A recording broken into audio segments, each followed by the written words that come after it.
Welcome to rapid mix Tamil channel. தமிழகத்தில் ஆசிரியர் தகுதி தேர்வு மிக விரைவில் வெளியிடப்பட உள்ளது. ஸோ அதற்கான அறிவிப்பு மிக விரைவிலேயே அறிவிக்கப்பட வாய்ப்பு. ஸோ இது குறித்த செய்தின்றது வெளியிடப்பட்டிருக்கு. ஸோ நம்முடைய சேனலை மறக்காமல் சப்ஸ்கிரைப் பண்ணிக்கோங்க. ஆசிரியருக்கான அனைத்து தகவலும் நம்ம உடனுக்குடன் கொடுத்துக்கிட்டே இருப்போம். ஸோ தற்போது பார்த்திங்கன்னா ஆசிரியர் தகுதி தேர்விற்கான விடைத்தாள்கள் ஸ்கேன் செய்யும் பணிக்கான ஒப்பந்த புள்ளிகளை ஆசிரியர் தேர்வு வாரியம் கோரியுள்ளது. ஸோ அதன் அடிப்படையில் பார்த்திங்கன்னா மிக விரைவிலேயே இந்த தேர்வு நடத்தப்பட உள்ளதுன்றதான் இந்த செய்தியாக வெளியிட்டிருக்காங்க. மத்திய அரசின் இலவச கட்டாய கல்வி உரிமை சட்டத்தின்படி பள்ளிகளில் 1 முதல் 8ஆம் வகுப்பு வரை பணிபுரியும் இடைநிலை ஆசிரியர்களும் பட்டதாரி ஆசிரியர்களும் டெட் எனப்படும் ஆசிரியர் தேர்வில் கட்டாயம் தேர்ச்சி பெற்றிருக்க வேண்டும். தமிழகத்தில் தகுதி தேர்வை ஆசிரியர் தேர்வு வாரியம் நடத்தி வருகிறது.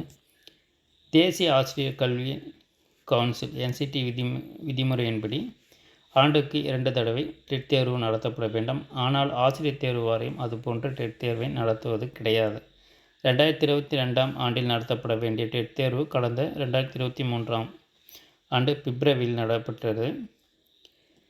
2024ஆம் ஆண்டு டெட் தேர்வுக்கான அறிவிப்பு ஏப்ரல் மாதம் வெளியிடப்பட்டு ஜூலையில் தேர்வு நடத்தப்படும் என்று ஆசிரியர் தேர்வு வாரியம் 2024ஆம் ஆண்டிற்கான வருடாந்திர தேர்வு அட்டவணையில் அறிவிப்பு செய்திருந்தது. ஆனால் 5 மாதங்கள் ஆகியும் தேர்வுக்கான அறிவிப்பு இன்னும் வெளியிடப்படவில்லை. இந்நிலையில் ஆசிரியர் தேர்வு வாரியம் நடத்தும் போட்டித் தேர்வுகளில் பங்கேற்கும் தேர்வுகளின் விடைத்தாள்களை ஸ்கேன் செய்வது, தேர்வு முடிவுகளை வெளியிடுவது பணிகளை மேற்கொள்ள ஒப்பந்த புள்ளிகள் கோரப்பட்டுள்ளன. எனவே ஆசிரியர் தேர்வு வாரியம் டெட் தேர்வுக்கான அறிவிப்பை வெகு விரைவில் வெளியிடும் என எதிர்பார்க்கப்படுகிறது. இதுவரை இணைய வழி தேர்வாக நடத்தப்பட்டு வந்த டெட் தேர்வு இந்த முறை OMR ஷீட் வடிவிலான தேர்வாக இருக்கும். இதற்காகவே OMR ஷீட் விடைத்தாள்களை ஸ்கேன் செய்யும் பணிக்காக ஒப்பந்த புள்ளிகள் கோரப்பட்டுள்ளதாக TRP வட்டாரங்கள் தெரிவித்தன.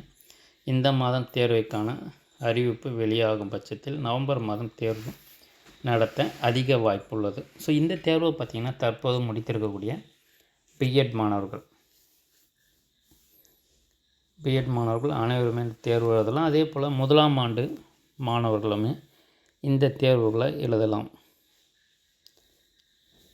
ஸோ அதில் தற்போது தான் நீங்கள் முதல் முறை இந்த தேர்வை எழுத போகிறீங்கன்னா ஸோ நீங்கள் இதற்காக இந்த தேர்வுக்காக தற்போதிலிருந்தே தயாராவது நல்லது. டெட் தேர்வு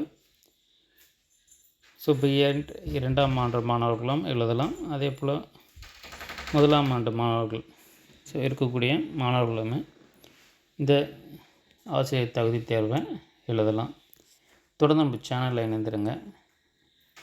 ஆசிரியருக்கான அனைத்து தகவலும் நம்ம தொடர்ந்து கொடுத்துக்கிட்டே இருப்போம். தேங்க்ஸ் ஃபார் வாட்சிங்.